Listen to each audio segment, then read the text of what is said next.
Are you craving more peace and presence at home, but feel constantly overwhelmed by your to-do list?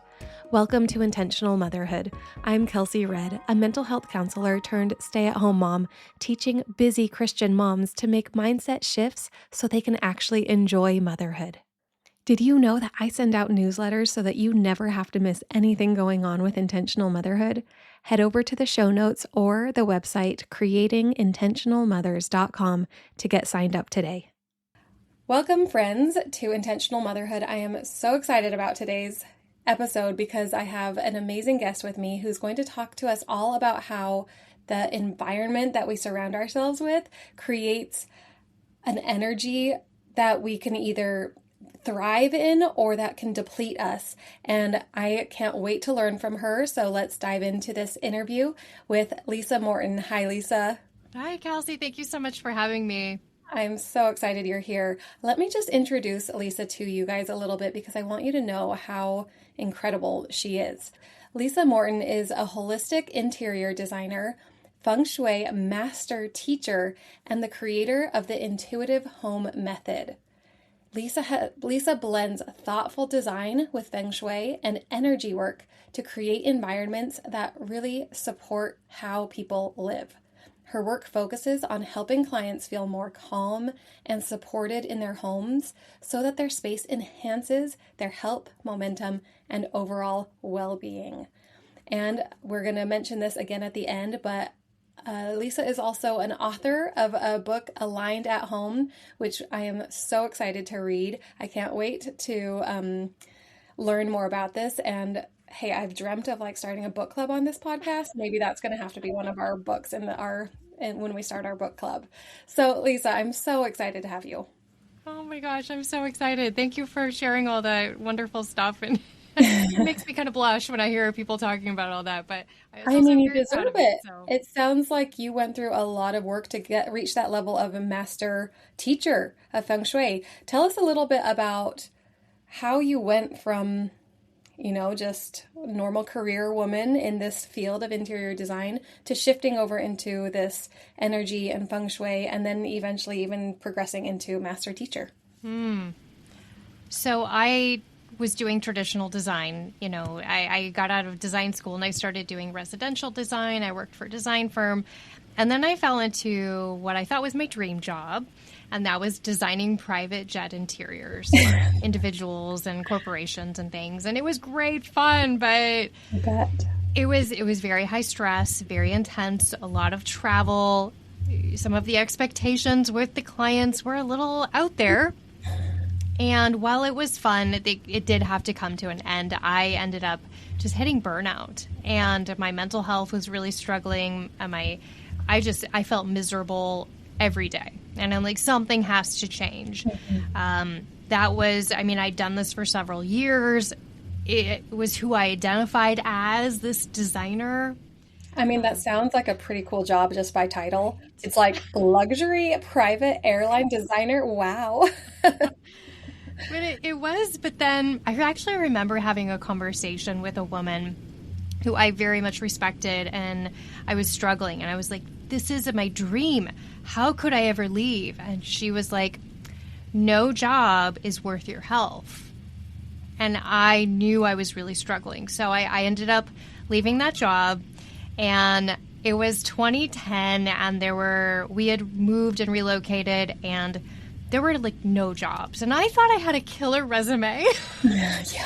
So I'm like, well, I'll start my own business. So I moved to a new city. I knew no one. I didn't know any contractors to hire, anything about the design community there, but I had to figure it out. So I started doing traditional design, going into people's homes, just like you expect. And I was still working on myself, right? I was still doing all the stuff, the yoga, the meditation, walking every day. I altered my diet. I was going to a therapist and doing all those things. But it wasn't until I decided to really approach my environment, my home, that things really started shifting.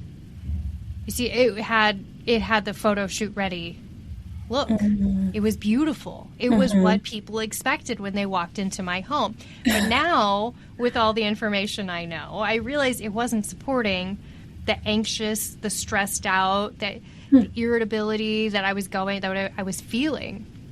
And so I started studying holistic design, and I started studying Feng Shui in 2011. And I did 4 different certifications. I dove in. I found it to be fascinating. And then 2 years ago, I did my master teacher training. So now I get to train other individuals in how to review someone's home and how to offer consultation. So I really love to share this work.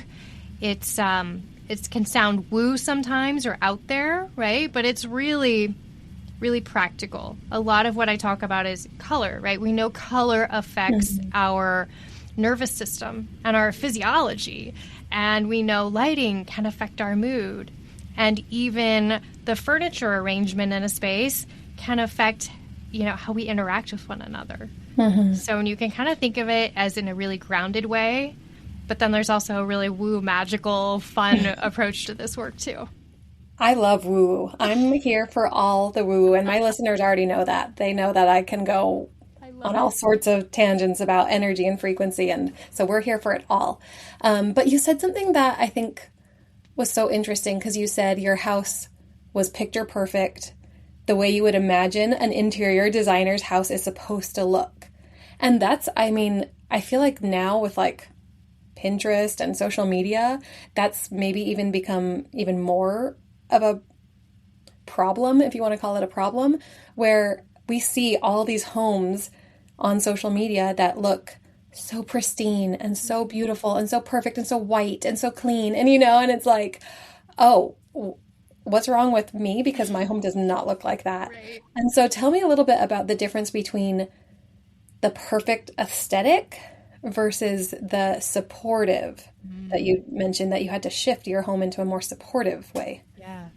I think we have to all keep in mind that the TV shows and the Instagram photos, this isn't always real life. I think we always have to remember that. I remember years ago there was an HGTV show, and there was one time they like hung a bed from the ceiling, and I'm like, this is not how, no designer would ever actually do that. And from that moment on, I'm like, okay, it's all made up, but it's fun and it's entertaining, right? That's what we want. It's entertaining, it's lighthearted, and just keep that in the back of your mind. So in Feng Shui, we work with what's called a 5-element system. If anyone knows of Chinese medicine, you might have heard of this. It's wood, fire, earth, metal, and water. So I will use these 5 elements to bring alignment and bring harmony into your space. So back then, when I was struggling, I was anxious, I was stressed out, I wasn't sleeping, I had a lot of plants in my bedroom, which is a wood element, which lifts your energy. And then I had a red headboard, and it was cute. It was this beautiful fabric. I got it for steel, and I made this headboard myself. I was so proud of myself. But now, looking back, of course I wasn't sleeping. Of course I was stressed out at night. Of course I was anxious at night. So it's really, while we love to make things beautiful, and I think we can find that harmony between making things beautiful and the things that we enjoy and that function well, along with things that are energetically aligned. When we can do that, that's when we can find that kind of happy medium space. Mm-hmm. So tell me more about the 5 elements and how they affect our energy and even our nervous system, and how we can start to, if you are able to explain maybe in a simple way that women can start incorporating certain elements or certain design techniques to create more support at home. Yeah. Oh my gosh. So the 5 elements follows the cycle of nature. Excuse me, I have a frog in my throat. Follows the cycle of nature.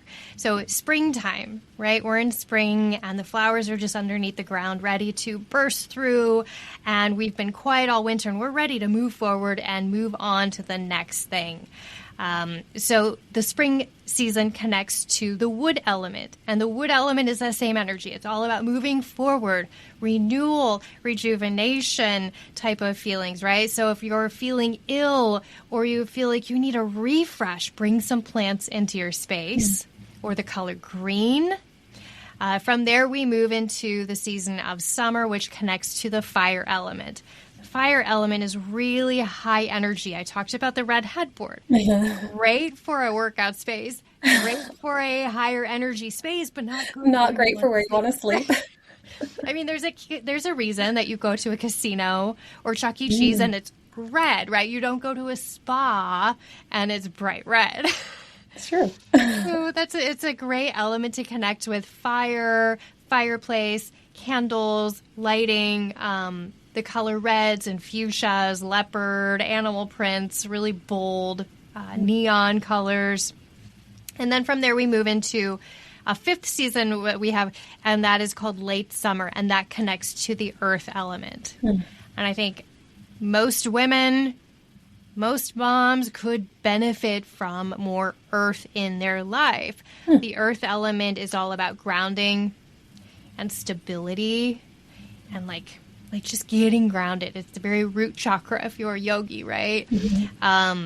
So that we can bring in this through the colors of beige and tans and browns and chocolates, natural materials, clay pottery, rocks, crystals.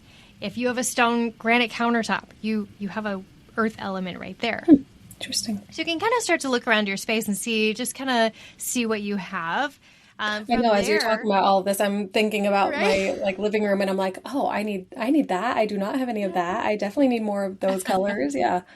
Well, so then from there we move into fall, which we go from this high energy, then we're into this mode of collecting our harvest, our bounty, and preparing for those winter months. That's the preparation time where the leaves fall, and this season connects with the metal element. It's precision, it's focus. The animals outside are collecting their food for the winter. We're doing all the prep work.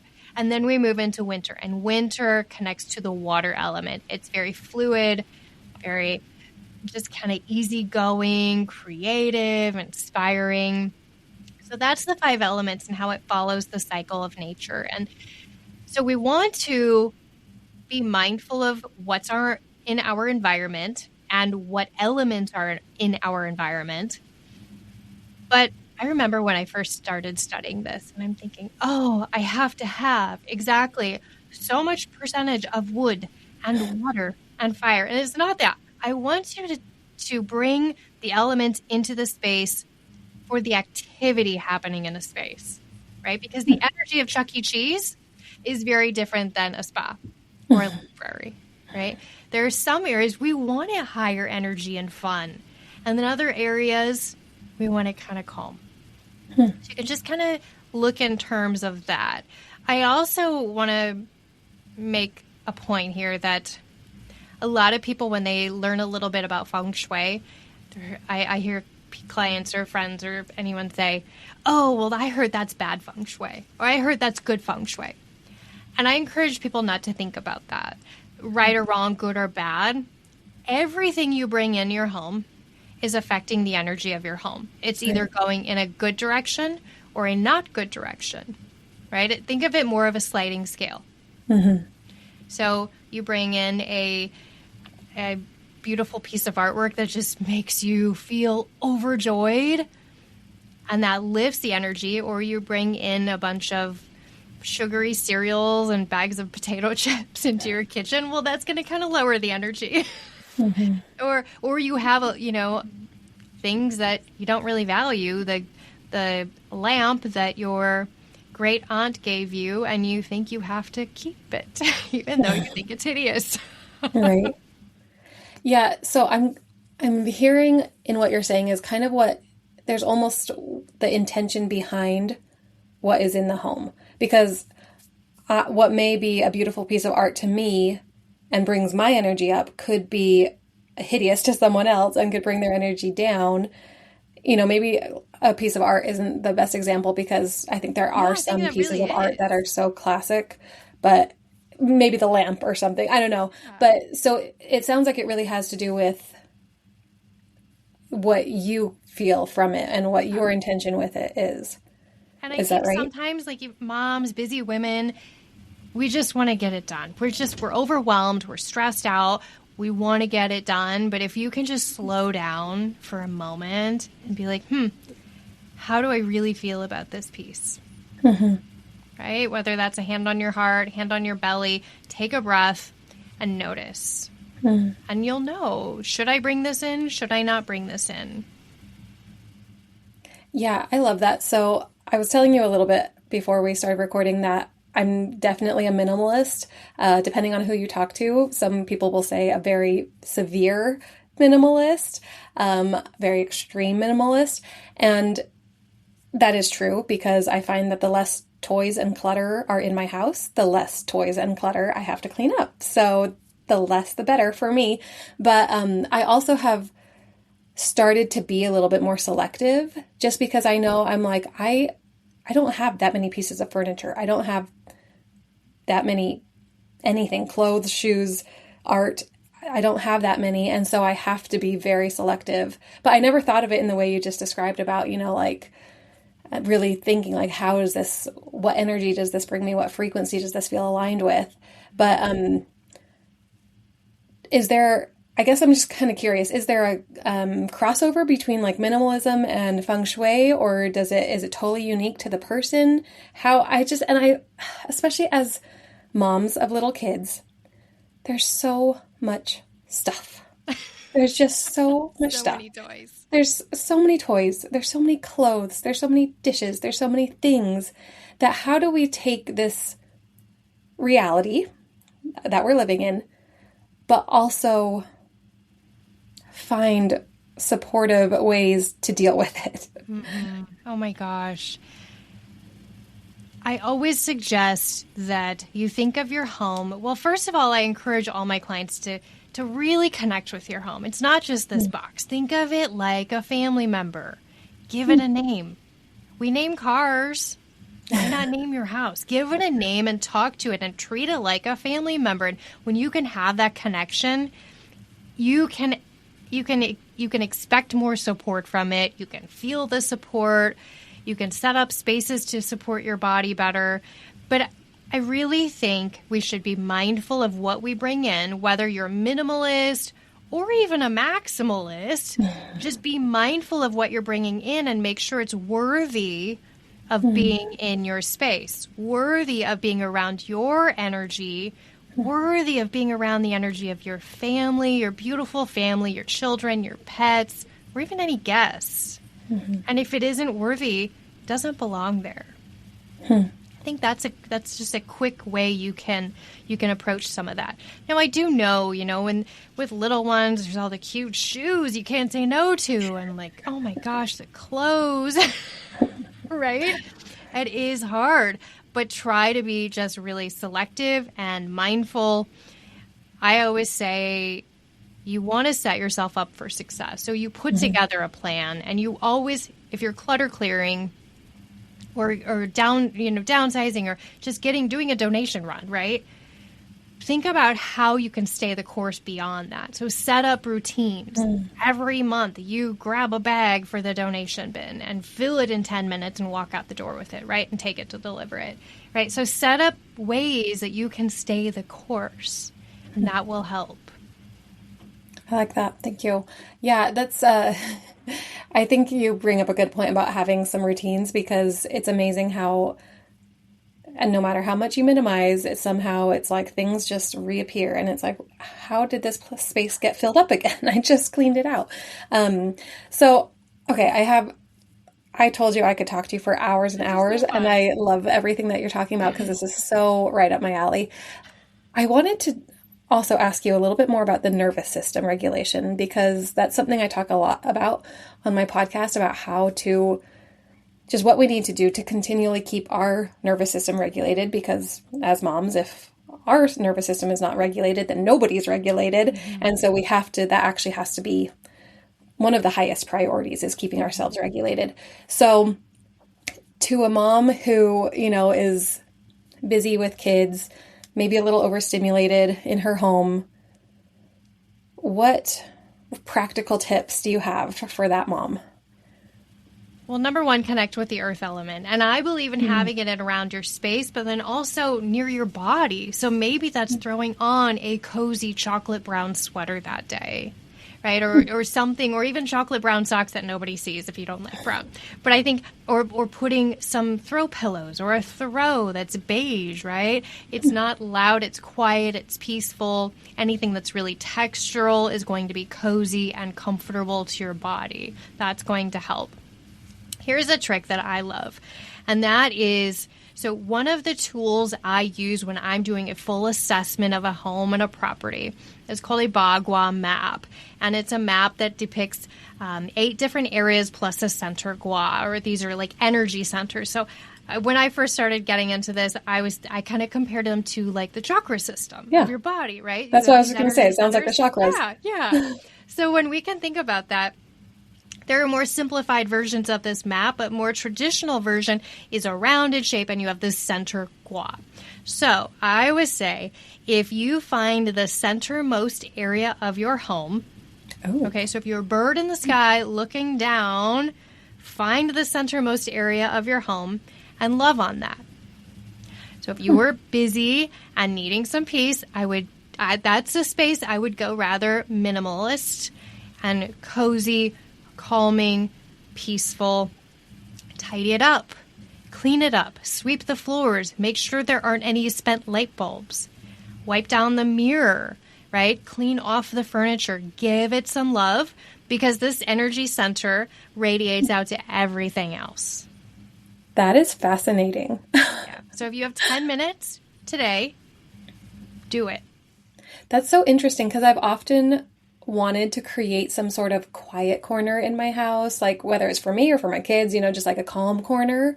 And I've actually literally been like, where should I put it? Where should I put it? Where should I put it? And I would have never thought, where's the center point of my home? But now that you say that, it's like clicking in my mind, like that's where it should be. That's where I should probably put that calm center. Because so oftentimes I'll suggest a different area. So it might just depend on your home, right? That sometimes the centermost area can be a busy space, a more central room. But the word I have for it is I call it a relaxation station. No, I love that. It's kind of dorky, but it works, right? And I suggest a corner, a chair, a nook that you can set up that has this great little table for your cup of tea. Maybe there's a candle. Maybe there's aromatherapy. There's the comfiest faux fur throw blanket that you can drape over your shoulders, and this is your time. And maybe it's 5 minutes in this little location, but take those 5 minutes and soak it up. Yeah. Okay, so my mom brain is going to, my kids will destroy it. So what are your thoughts on like having the safe space that's mine? Like that's kind of what I try to do with my bedroom. Like this is my space. Like I'm going to protect this. I keep my space clean. The rest of the house can be a mess, but at least I know that I can go into my room and like that's my retreat, versus having this like center space, this relaxation station that everyone can enjoy. What are your thoughts on that? I mean, I think do what you can so that it remains that relaxing space for you, that every time you go, your body automatically knows like, oh, this is where I can drop my shoulders. This is where I can take a big breath. So it becomes a cue to your nervous system to, this is where we're grounding. This is where we're relaxing. Like I love that. Sit down and feel a hug and feel really good. So if that is a more private area, I did once design a meditation space into a walk-in closet that was unused for a woman. So you can go in the closet and lock the door. But try to find a space. I love that you mentioned the bedroom, because I think the bedroom is so important.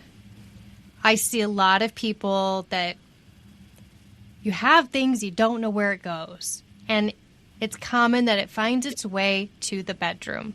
Piles of laundry, randomness. But I really encourage you to think about keeping those things out of the bedroom.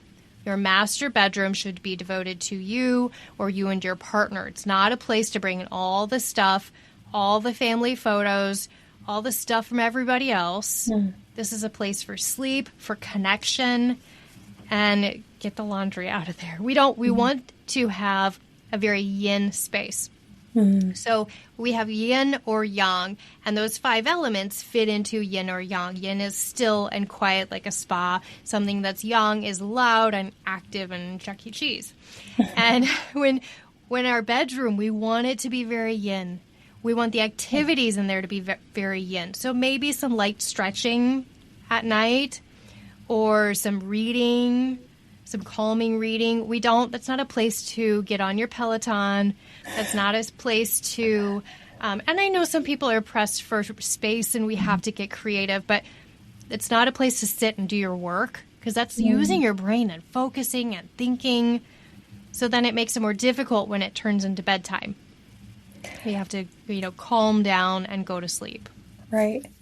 I love that you're incorporating not only the elements, the frequencies of those elements and the energy of those elements, but you're also very much talking about the function and activity of these spaces, like you mentioned at the very beginning, because, I think a lot of times we just don't think about it. We just get things done wherever and whenever we can, and we don't really have these designations. But it's also not that much harder. Like, my whole podcast is about how to create more peace and presence at home without doing more, without adding more to your to-do list. So it's not like now you have to go redecorate your room. Now you have to spend thousands of dollars to go redo this. But just be aware of, I'm just going to keep the pile of dirty clothes out of my bedroom. I'm just going to put a little bit more intentional thought into where I'm doing certain things and what energy, whether it's the yin, softer, more quiet and calm energy versus the yang or yang, like high energy, just being intentional about where we perform those activities based on what we want the space to be used for.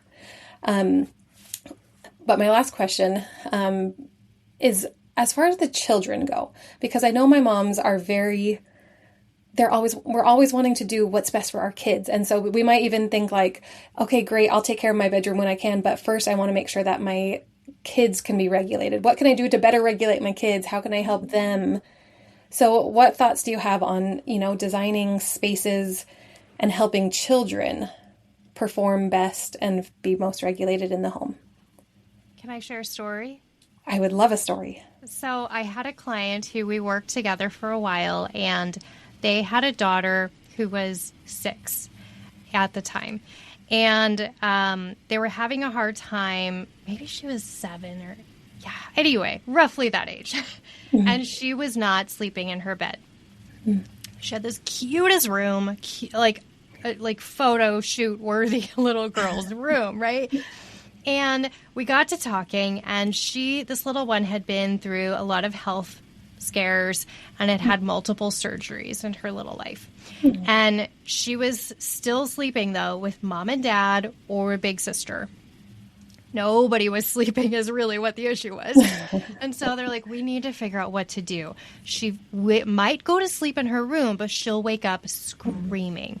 Oh, poor thing. Okay. So I went in her room and we kept talking more about, her life and as a little one and everything. And it was interesting because the mom was telling me that when she had her first surgery, that she told the doctors, now I want to be there when she wakes up. So do whatever, I'm going to be here. Just make sure I'm there when she wakes up. Well, it didn't happen. So you can imagine a little one scared. It's bright. There's a lot of commotion. How terrifying. I mean, it's scary for an adult to wake up after a surgery, right? Yeah, poor thing. So I go in her room, and it all made sense. Again, it was very cute, but it was neon green and bright pink with a lot of stuff everywhere.